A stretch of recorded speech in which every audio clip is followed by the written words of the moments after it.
au fond, c'est tout le cheminement complexe d'un produit agricole jusque dans notre assiette. Au niveau du produit agricole, nous sommes dans l'univers de l'instabilité des marchés, des crises agricoles liées à des déséquilibres majeurs, ceux de la montée en puissance de la demande de la population mondiale face à des investissements dans l'agriculture qui n'ont que trop tardé. D'où les crises à répétition que nous avons connues depuis 5 ans.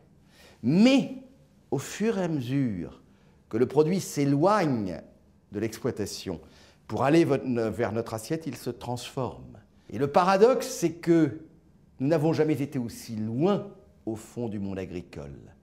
La part agricole du panier alimentaire du ménage n'a jamais été aussi faible. Et donc, nous vivons ce paradoxe d'avoir un lien très ténu, physique, avec l'agriculture, alors même qu'une partie de nos débats alimentaires sont aussi liés à ceux de la qualité des produits agricoles, de leur identité telle que nous rêvons qu'elle demeure dans notre assiette. Il y a beaucoup d'incompréhension.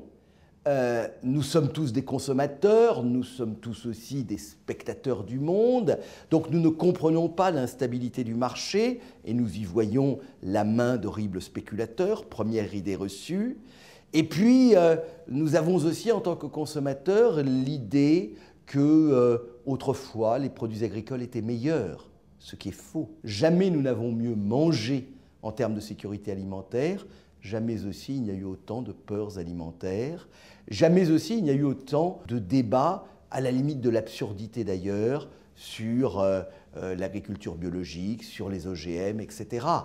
Et au fond, peut-être que dans notre assiette, nous perdons finalement le lien avec ce problème fondamental qui est celui du XXIe siècle, qui est tout simplement de nourrir 10 milliards d'hommes.